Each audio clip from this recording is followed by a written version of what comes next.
ক্যান্ডির পাল্লে কেল্লেতে সাকিবের ব্যাটিং অনুশীলন প্র্যাকটিস তিনি খুব বেশি করেন না, বা এবারের এলপিএলে খুব বেশি এখন পর্যন্ত ব্যাটিং প্র্যাকটিস করতে দেখা যায় নাই বাংলাদেশের অলরাউন্ডার সাকিব আল হাসানকে।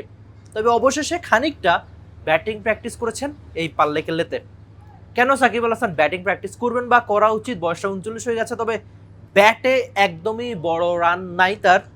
সবশেষ 20টা স্বীকৃত টি-20 ক্রিকেটের ইনিংস যদি আপনি দেখেন সাকিবের, সেখানে একবারও ব্যাটে 59, 25, 30 রান করতেও সাকিবের কষ্ট হচ্ছে কেন? আপনি যদি টিভি স্ক্রিনে দেখে থাকেন যে সাকিব ফিতা কামড়ান রান করার জন্য, ব্যাটিংটা করার জন্য, যদিও তাকে প্রশ্ন করা হয়েছিল যে এখনও কি চোখের সমস্যা আছে কিনা, কেন আপনি মুখে ফিতা কামড়িয়ে ব্যাটিংটা করেন, যদিও সাকিব বলেছেন যে এটা তার মেন্টালিটির জন্যই, মানে ঠিকঠাক ব্যাটিং করার জন্য হতে পারে, যদিও চোখের সমস্যা এখন পর্যন্ত নাই। AKS অর্জন করলো গিনেস ওয়ার্ল্ড রেকর্ডস।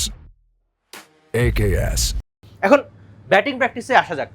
বোলিংটা তার সবসময় সহজাত, মাঠে নামলেই বোলিং করলেই দুই একবার হাত ঘুরালেই তিনি উইকেট পেয়ে যান, এমন অসংখ্যবার আপনি দেখেছেন। আপনি যদি এই এলপিএল থেকে সামান্য বিপিএলে আসেন, একটা গোটা বিপিএলেই সাকিব আল হাসান দেখা যায় ব্যাটিং প্র্যাকটিস বা বোলিং প্র্যাকটিস খুবই অল্প সময় করেন।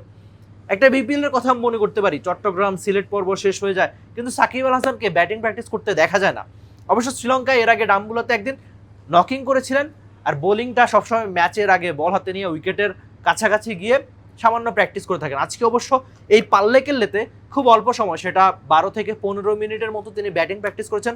ওই যেই পরিসংখ্যানটা আপনি এখন দেখছেন যে সাকিব আল হাসান সবশেষ 20টা স্বীকৃত টি-20 ইনিংসে তাকে 8 আছে, মানে সাকিব আল হাসানের মতো একজন ব্যাটার বা অলরাউন্ডার 8-এর দিকে নামেন একটা টি-20 লিগ, এটা অবশ্যই তার ক্যারিয়ারের এই পর্যায়ের জন্য খানিকটা হয়তো আক্ষেপের।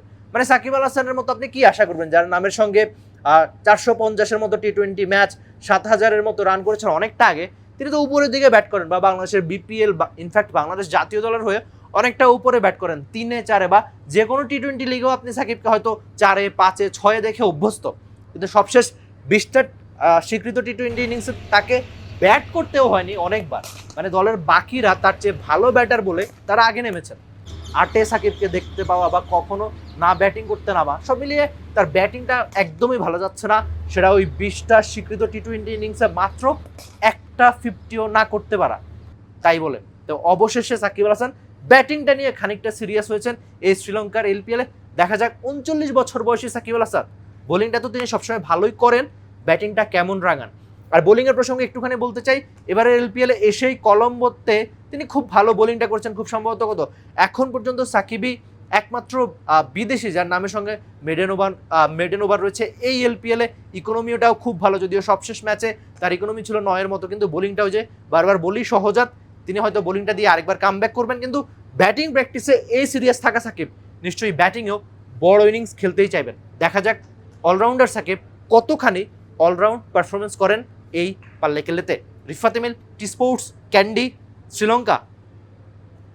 For more updates, subscribe to our YouTube channel and click on the bell icon. Follow us on Facebook and Instagram.